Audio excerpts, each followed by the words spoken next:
Le rayon vert. Chapitre 4. En descendant la Clyde.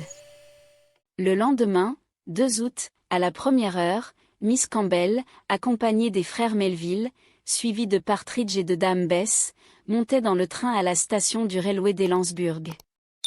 Il fallait aller prendre à Glasgow le bateau à vapeur qui, dans son service quotidien de la métropole à Auban, ne fait point escale à ce point de la côte. À 7 heures, le train déposait les 5 voyageurs à la gare d'arrivée de Glasgow, et une voiture les conduisait à Broomielaw Bridge. Là, le steamer Columbia attendait ses passagers, de ses 2 cheminées s'échappait une fumée noire, qui se mêlait aux brumes encore épaisses de la Clyde, mais toutes ces vapeurs matinales commençaient à se résoudre, et le disque plombé du soleil se nuançait déjà de quelques teintes d'or. C'était le début d'une belle journée. Miss Campbell et ses compagnons, après que leurs bagages eurent été mis à bord, s'embarquèrent aussitôt. En ce moment, la cloche envoyait au retardataire son 3e et dernier appel. Puis, le mécanicien balança sa machine, les palettes des roues, mues en avant, en arrière, soulevèrent de gros bouillons jaunâtres, un long coup de sifflet retentit, les amarres furent larguées, et le Columbia prit rapidement le fil du courant. Dans le Royaume-Uni, les touristes auraient mauvaise grâce à se plaindre. Ce sont de magnifiques bâtiments que les compagnies de transport mettent partout à leur disposition. Il n'est si mince cours d'eau, si petit lac, si infime golfe, qui ne soit sillonné chaque jour d'élégants bateaux à vapeur. Rien d'étonnant, donc, à ce que la Clyde soit des plus favorisées sous ce rapport. Aussi, le long de Broomielaw Street, au cale du Steamboat Quay, les steamers, leurs tambours peints des plus vives couleurs, ou lors le dispute au cinabre, stationnent-ils en grand nombre, toujours fumants, prêts à partir en toute direction. Le Columbia ne faisait point exception à la règle.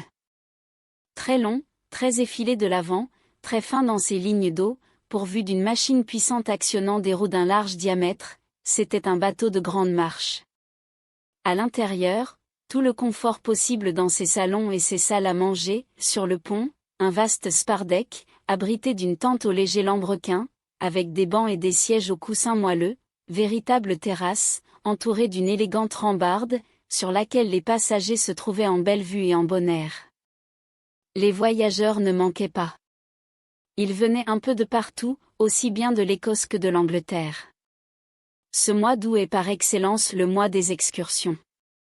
Entre toutes, celles de la Clyde et des Hébrides sont particulièrement recherchées. Il y avait là de ces familles au grand complet, dont l'union avait été généreusement bénie du ciel, des jeunes filles très gaies, des jeunes gens plus calmes, des enfants habitués déjà aux surprises du tourisme.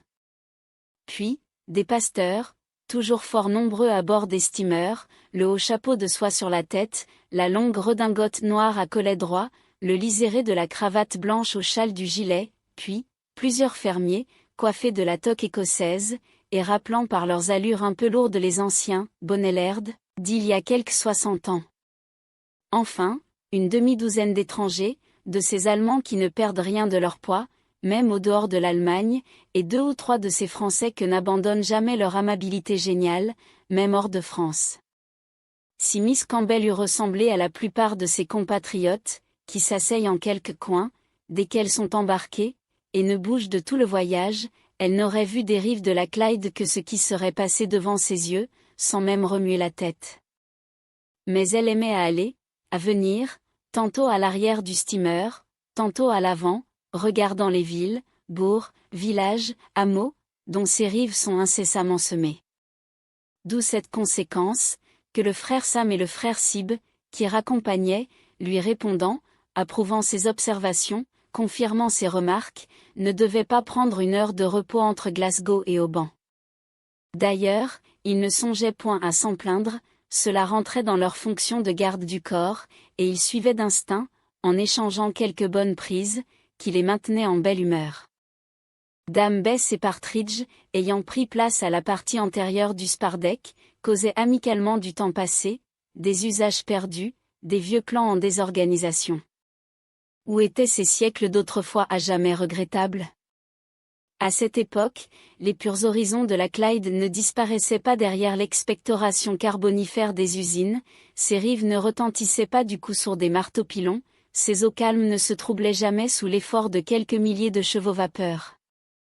Ce temps reviendra, et peut-être plus tôt qu'on ne le pense, dit Dame Bess d'un ton convaincu.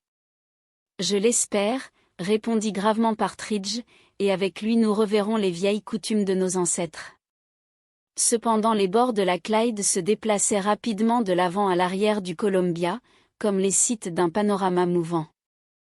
À droite, se montrèrent le village de Patrick, sur l'embouchure du Kelvin, et les vastes docks, destinés à la construction des navires en fer, qui font vis-à-vis à ceux de Govan, situés sur la rive opposée. Que de bruit de ferraille, que de volutes de fumée et de vapeur, si déplaisant aux oreilles et aux yeux de Partridge et de sa compagne. Mais tout ce fracas industriel, tout ce brouillard de charbon, allait cesser peu à peu. À la place des chantiers, des cales couvertes, des hautes cheminées de fabrique, de ces gigantesques échafaudages de fer, qui ressemblent aux cages d'une ménagerie de mastodontes, apparurent de coquettes habitations, des cottages enfouis sous les arbres, des villas du type anglo-saxon, dispersées sur les collines vertes. C'était comme une succession ininterrompue de maisons de campagne et de châteaux, qui se déroulaient d'une cité à l'autre. Après l'ancien bourg royal de Renfrew, situé sur la gauche du fleuve, les collines boisées de Kilpatrick se profilèrent, à droite, au-dessus du village de ce nom, devant lequel un Irlandais ne peut passer sans se découvrir, là est né Saint Patrice, le protecteur de l'Irlande. La Clyde, de fleuve qu'elle avait été jusqu'alors, commençait à devenir un véritable bras de mer. Dame Bess et Partridge saluèrent les ruines de Dingla Castle, qui rappellent quelques vieux souvenirs de l'histoire d'Écosse, mais leurs yeux se détournèrent de l'obélisque, élevé en l'honneur de Harry Bell, l'inventeur du premier bateau mécanique, dont les roues troublèrent ces eaux paisibles. Quelques milles plus loin, les touristes, leur meuret à la main, contemplaient le château de Dumbarton, qui se dresse à plus de 500 pieds sur son rocher basaltique. Des deux cônes de son sommet, le plus élevé porte encore le nom de « Trône de Wallace », l'un des héros des luttes de l'indépendance. À ce moment, un gentleman, du haut de la passerelle, sans que personne l'en eût prié, mais aussi sans que personne songeât à le trouver mauvais, crut devoir faire une petite conférence historique pour l'instruction de ses compagnons de voyage. Une demi-heure après, il n'était plus permis à un seul passager du Columbia, à moins d'être sourd, d'ignorer que, très probablement, les Romains avaient fortifié Dumbarton, que ce rocher historique se transforma en forteresse royale au commencement du XIIIe siècle, que, sous le bénéfice du pacte de l'Union, il compte parmi les 4 places du royaume d'Écosse qui ne peuvent être démantelées. Que, de ce port, Mary Stuart, en 1548, partit pour la France, dont son mariage avec François II allait la faire, reine d'un jour, que là, enfin, Napoléon avait dû être renfermé, en 1815, avant que le ministère Castlereagh n'eût résolu de l'emprisonner à Sainte-Hélène. Voilà qui est fort instructif, dit le frère Sam. Instructif et intéressant, répondit le frère Sib. Ce gentleman mérite tous nos éloges. Et, de fait, les deux oncles n'avaient pas cru devoir perdre un seul mot de la conférence.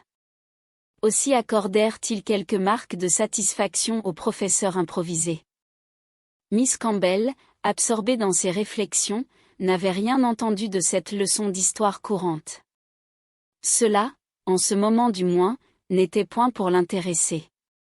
Elle ne donna même pas un regard sur la droite du fleuve, aux ruines du château de Cardross, où mourut Robert Bruce.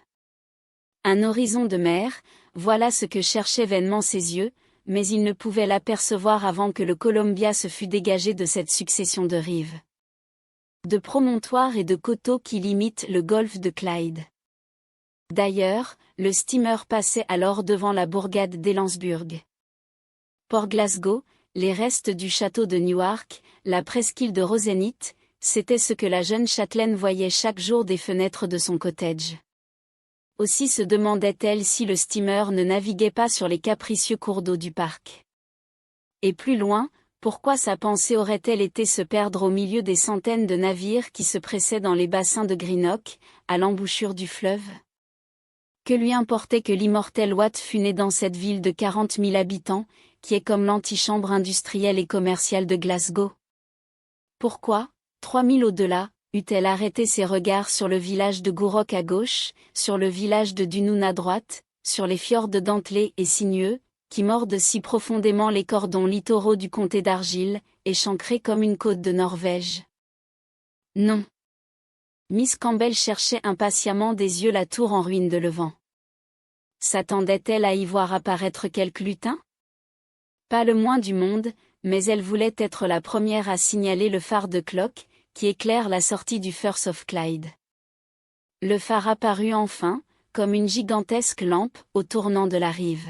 « Clock, oncle Sam, dit-elle, Clock, Clock. »« Oui, Clock, répondit le frère Sam, avec la précision d'un écho des Highlands.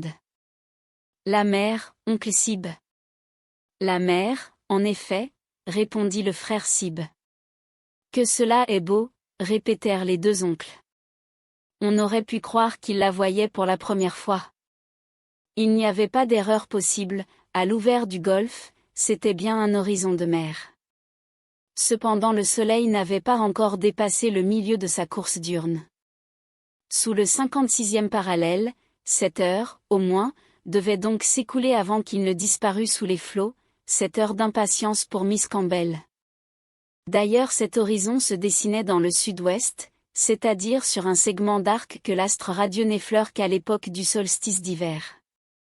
Ce n'était donc pas là qu'il fallait chercher l'apparition du phénomène, ce serait plus à l'ouest, et même un peu au nord, puisque les premiers jours du mois d'août précèdent de 6 semaines l'équinoxe de septembre. Mais peu importait. C'était la mer, qui se développait maintenant devant le regard de Miss Campbell. À travers l'entre-deux des îles Cymbrae, au-delà de la grande île de Bute, dont le profil s'adoucissait d'une estompe légère, au-delà des petites crêtes d'Eslacreg et des montagnes d'Aran, la ligne du ciel et de l'eau se traçait, au large, avec la netteté d'un tréfait au tire-ligne. Miss Campbell l'observait, tout entière à sa pensée, sans prononcer une parole. Debout sur la passerelle, immobile, le soleil lui faisait à ses pieds une ombre très raccourcie. Elle semblait mesurer la longueur de l'arc, qui le séparait encore du point où son disque éclatant irait se tremper dans les eaux de l'archipel hébridique.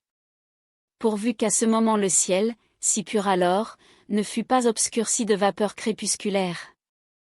Une voix tira la jeune rêveuse de sa rêverie.